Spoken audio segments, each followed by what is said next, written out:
You've probably experienced this. You're in a meeting, a classroom, or even with friends, and everyone agrees on something that feels wrong. You hesitate, but instead of speaking up, you go along. Later you wonder, why didn't I just say what I really thought? Here's the surprising truth. Most people don't conform because they're weak. They conform because the brain is wired to prioritize belonging over being right. In this video, you'll discover the psychology behind one of the most famous experiments ever conducted, the Asch Conformity Experiment, and more importantly, how understanding it gives you a powerful ethical influence advantage in real conversations. So, instead of blindly following the group, you'll learn how to guide it. Imagine you're in a meeting. Someone presents an idea, and almost immediately people start nodding. But you can see the problems. The numbers don't add up. The plan feels rushed. You start to speak, then stop. No one else seems concerned, so you stay quiet. The meeting ends, and later, the same idea creates avoidable problems. And you're left thinking, why didn't I just say something? Or maybe it happens with friends. A plan gets suggested, a restaurant nobody really likes, a trip that's inconvenient, or a schedule that works poorly for you. Still, everyone agrees, so you go along with it. Or online, trends explode, opinions spread, and people repeat them without really thinking. And even when something feels off, most people follow along. Here's the important part. This doesn't mean you're weak, passive, or unintelligent. In fact, many smart, capable people fall into the same pattern every day. Conformity isn't a character flaw. It's a deeply human response. The problem is that when you constantly go along with the group, your ideas get ignored, your boundaries weaken, and your influence slowly disappears, even when you actually have the better perspective. In this video, you'll learn why this happens through one of the most famous psychology experiments ever conducted. And more importantly, you'll learn how understanding influence psychology helps you gain respect and cooperation without manipulation, pressure, or pretending to be someone you're not. Quick note, this video is educational. It's not therapy or legal advice, just practical psychological tools you can apply in everyday conversations. And before we go deeper, if you want more people to actually listen when you speak, hit like, so this video reaches others who need these skills too. Because once you understand why conformity happens, you'll see something surprising. Humans didn't evolve to be right. We evolved to stay safe in groups. And that instinct still guides your decisions today, often without you noticing. To understand why people go along with the group, even when something feels wrong, we need to look at how the human brain evolved. For most of human history, survival depended on belonging to a group. Being accepted meant protection, food, and shared responsibility. Being rejected or isolated could literally mean death. So your brain developed a powerful rule. Stay connected to the group. And here's what's surprising. Modern neuroscience shows that social rejection activates many of the same brain regions as physical pain. In simple terms, your brain treats social exclusion as a real threat. So when you hesitate to disagree in a meeting, or go along with friends even when you'd rather not, your brain isn't being irrational. It's trying to keep you socially safe. Psychologists generally describe two main forces behind conformity. The first is normative influence. This is when you agree with the group because you want to fit in or avoid standing out. Even if you privately disagree, you go along to keep social harmony. The second is informational influence. This happens when you assume the group must know something you don't. If everyone else agrees, you start to doubt your own judgment and think, maybe they're right, and I'm wrong. Both forces operate quietly in everyday life, at work, in friendships, in classrooms, and especially online. Now, here's an important distinction. Understanding these forces is not about manipulating people. This channel focuses on ethical influence, persuasion that benefits everyone involved, respects boundaries, and creates better decisions, not pressure or deception. And in this video, we're going to build a clear roadmap together. First, you'll see the experiment that revealed how powerful group pressure really is. Then, we'll break down the influence principles behind it. After that, you'll learn practical phrases and techniques you can use in real conversations. And finally, we'll apply everything to everyday situations so you can guide conversations instead of just following them. So now, let's look at the experiment that shocked psychologists and proved just how easily ordinary people conform to the group. In the 1950s, psychologist Solomon Asch designed a simple experiment to test how much group pressure influences individual judgment, and what he discovered surprised even experts. Here's how the experiment worked. Participants were told they were taking part in a visual perception study. They were placed in a room with several other participants and shown a card with one vertical line, followed by another card showing 3 lines labeled A, B, and C. Their task seemed easy. Simply say which of the 3 lines matched the first line in length. The correct answer was obvious. Almost anyone could see it instantly. But there was a catch. Only one person in the room was a real participant. Everyone else was secretly part of the experiment. Actors instructed to give specific answers. At first, everyone answered correctly. But after a few rounds, the actors began giving clearly wrong answers. One after another, they confidently chose the incorrect line. Now imagine being the real participant. You see the correct answer, but every person before you confidently says something different. Suddenly, the room feels tense. You wonder, did I misunderstand the question? Am I missing something? Do I really want to be the only one disagreeing? And this is where it gets shocking. About 3 out of 4 participants conformed at least once, knowingly giving the wrong answer just to match the group. Overall, people agreed with the incorrect group response about 1/3 of the time. Not because they couldn't see the answer, but because the pressure to fit in felt stronger than the urge to be right. So here's a question for you. If you were sitting in that room and everyone around you confidently gave the wrong answer, would you resist or would you go along? And before we move forward, comment influence if you believe persuasion should always stay ethical. Because next, we'll break down exactly what this experiment reveals about influence and why group pressure affects everyday decisions more than we realize. So what exactly did the Asch experiment reveal about how influence works? It showed that people don't just make decisions based on facts or logic. Very often, decisions are shaped by powerful social forces operating quietly in the background. Let's break down 3 key influence principles revealed by the experiment. Principle 1. Social proof. Social proof means we look to others to decide what's correct, especially when we feel uncertain. If everyone around us agrees on something, our brain assumes, they must know something I don't. In the experiment, participants trusted the group's judgment over their own eyes. And the same thing happens today, in meetings, on social media, and in everyday decisions.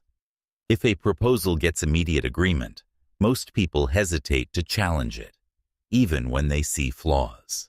Principle 2. Fear of social isolation.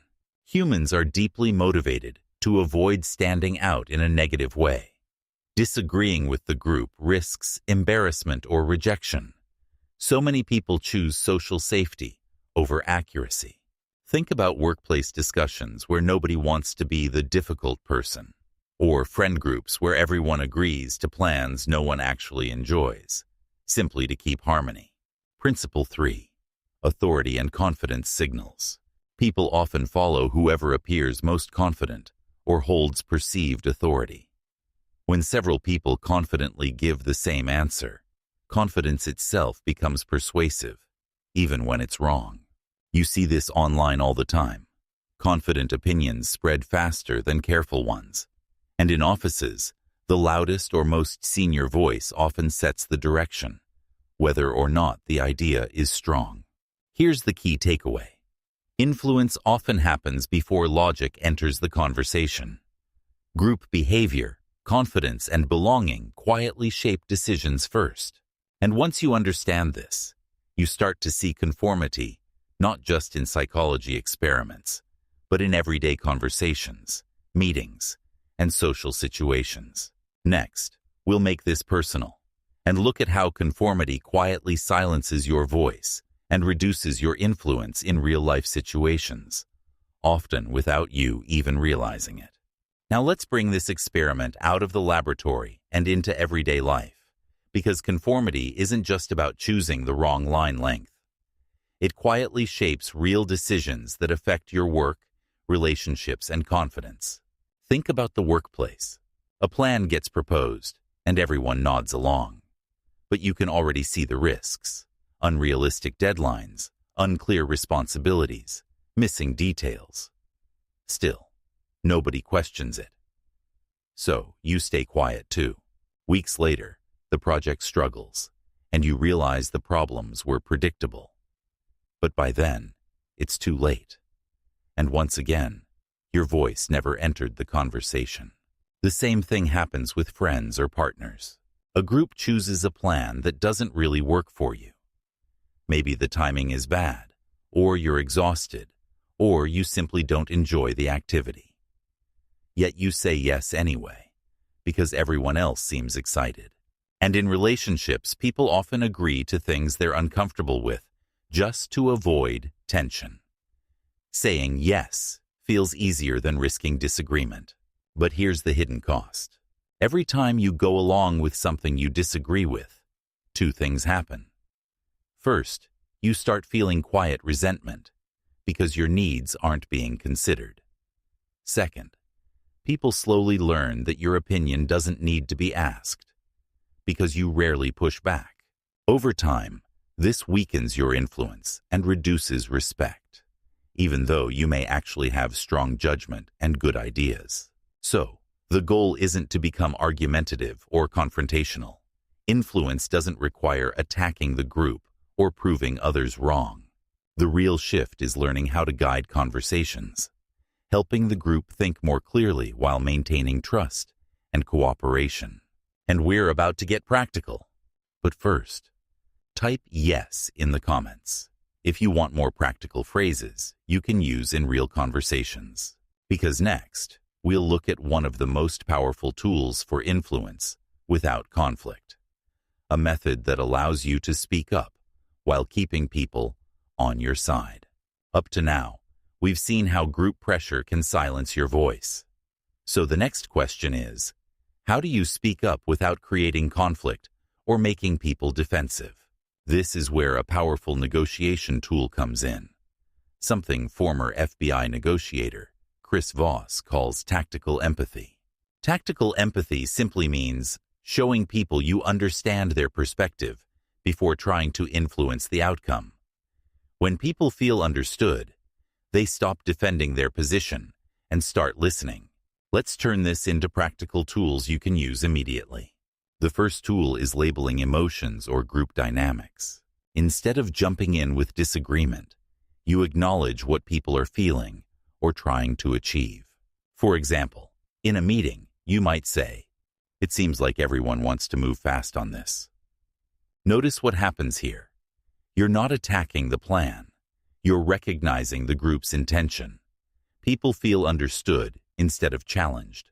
Once tension drops, they become more open to reconsidering. The second tool is mirroring, repeating the last few key words someone said in a calm, curious tone. If someone says, "We need to move quickly before competitors do," you can mirror, "Move quickly?" This encourages them to explain further, often revealing weaknesses or assumptions without you needing to argue. The third tool is calibrated questions, which guide thinking instead of forcing agreement. Instead of saying, this won't work, you ask, how do we know this is the best option? Or, what challenges might we run into with this plan? Now compare two approaches. Ineffective version. This plan doesn't make sense. Persuasive version. It sounds like speed is important here. How can we make sure we're not missing risks while moving quickly? One creates resistance. The other invites collaboration. And this is where influence becomes ethical and effective. You're not overpowering people. You're helping them see more clearly. Next, we'll combine this empathy approach with influence principles like social proof, so you can guide group decisions without confrontation or manipulation. Now let's combine what we've learned about conformity with practical influence skills, and turn social proof from something that controls you into something you can use ethically to guide better decisions. Remember, social proof means people look to others to decide what's correct. When many people support something, it feels safer to agree. So instead of fighting group pressure directly, you can gently redirect it. The ethical way to use social proof is simple. You introduce additional perspectives or real examples that help the group reconsider without feeling attacked. For example, imagine your team is rushing toward a risky decision. Instead of saying, "This is a bad idea," you might say, "Other teams tried something similar last quarter and ran into unexpected delays. How can we avoid those problems if we go this direction?" Notice what's happening here. You're not opposing the group. You're adding information that shifts how the group evaluates the decision. This keeps cooperation intact while encouraging clearer thinking.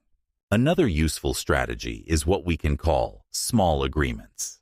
Instead of pushing for a full change of direction, you aim for one small point everyone can agree on. For example, we all want this project to succeed, right? Once people say yes, you continue. So what checks can we put in place to make sure we don't run into surprises? Now you're moving with the group instead of against it. Agreement builds gradually, and momentum shifts naturally. The key is patience. Influence rarely happens in one dramatic moment. It happens through small, respectful adjustments that guide the conversation step by step. And before we move into real-life scenarios where all these techniques come together, share this video with one friend or coworker who's smart but keeps getting talked over. Because next, we'll walk through two realistic situations where you'll see exactly how to apply these tools when group pressure shows up in real time. Let's now bring everything together and see how these tools work in real-life situations. The goal isn't to win arguments. It's to guide conversations so better decisions naturally emerge. Scenario 1. The meeting where the wrong idea dominates. Imagine you're in a meeting. A senior team member proposes launching a project quickly, and everyone agrees. But you can already see resource problems ahead. Instead of directly opposing the group, you apply tactical empathy first. You say, "It sounds like everyone wants to move fast, so we stay competitive." People nod. You've acknowledged the group's intention. Then you mirror. Move fast. Now the person proposing explains more, revealing assumptions about timelines. Next, you guide the conversation with a calibrated question. How can we move quickly while making sure we don't overload the team? Now the group starts discussing risks themselves. Finally, you introduce ethical social proof. Other teams tried something similar last year and hit delays. What can we learn from that? Notice what happened. You didn't attack anyone. You guided the group toward a better decision. Scenario 2. Friends pressuring you into a plan. Your friends want a late-night outing, but you're exhausted and have work early the next day. Instead of bluntly refusing or reluctantly agreeing, you use empathy. It seems like everyone really wants to go out tonight. Then a calibrated question. How about we plan something this weekend when we can actually enjoy it without rushing tomorrow? Now you're not rejecting the group. You're redirecting the plan. Mini practice prompts. Let's make this practical. Next time you feel pressured, Mentally rehearse. Instead of, fine, whatever you want, try. How can we do this in a way that works for everyone? Or rewrite weak responses in advance so they're ready when needed. Because influence improves when you prepare before the moment arrives. And next, we'll give you a simple challenge to practice these skills so they become natural in everyday conversations. Up to now, everything you've learned makes sense intellectually. But influence isn't built through understanding alone. It grows through practice in real conversations. So here's a simple 3-day challenge to help you start applying these skills immediately. Day 1. Notice conformity moments. Your only task is awareness. Pay attention to situations where people, including you, go along with the group automatically. Maybe it's a meeting decision nobody questions. Maybe friends pick plans no one challenges. Maybe online opinions spread without discussion. Don't change anything yet. Just notice when group pressure quietly shapes decisions. Awareness is the first step toward influence. Day 2. Use one calibrated question. In one conversation, instead of disagreeing directly, ask a question that encourages people to think more carefully. For example, how do we know this is the best option? Or, what challenges might we run into here? You're not arguing. You're inviting better thinking. Day 3. Practice labeling emotions or group intentions. In a conversation, try acknowledging what people seem to want. It sounds like everyone wants to finish this quickly. It seems like we're trying to avoid delays here. Once people feel understood, conversations become more flexible. And start in low-risk situations. Casual discussions, friendly plans, or small workplace decisions. As your confidence grows, you'll naturally apply these skills in more important moments. Because influence is like a muscle. The more you use it, the stronger it becomes. And if you're serious about developing these skills, comment blueprint if you're building your influence skills intentionally. Because in our final part, we'll tie everything together into a simple blueprint you can carry into your next conversation. So you stop following group pressure and start guiding decisions with confidence. Let's bring everything together into a simple blueprint you can carry into your next real conversation. First, remember why conformity happens. Human beings evolved to survive in groups. So your brain naturally avoids social conflict and tries to maintain belonging, even when you privately disagree. That's why smart, capable people sometimes stay silent or follow the group. Second, we saw the power of social proof. When many people agree, the brain assumes the group must be right. But once you understand this, you can ethically guide conversations by introducing new perspectives and helping groups make better decisions. Third, we learned tactical empathy. Instead of confronting people, you show understanding first. Label what people want. Mirror their concerns. Then guide thinking with calibrated questions. And finally, you practiced real scripts and phrases that shift conversations. It seems like everyone wants to move quickly. How can we make sure we're not missing anything? What challenges might we run into? These aren't tricks. They're tools that help conversations become more thoughtful and cooperative. Here's the most important reminder. Influence is a learnable skill. People who seem naturally persuasive usually just practiced these behaviors over time. And now, you understand the psychology behind group pressure. That already puts you ahead of most people walking into their next meeting or conversation. The next step is simple. Start small, practice consistently, and watch how people begin listening more carefully when you speak. Because influence isn't about overpowering others. It's about helping groups make better decisions while respecting everyone involved, including yourself. And before you go, here's your final action step. Like this video, if you learned at least one technique you're going to try this week, comment your next real-life situation, work, friends, or relationships, where you want more influence, and include the keyword influence in all caps. And subscribe to the Influence Blueprint and turn on notifications so you don't miss the next set of ethical persuasion tools and practical phrases. Because the more you understand how influence works, the less you'll feel pushed by the group, and the more you'll help guide it.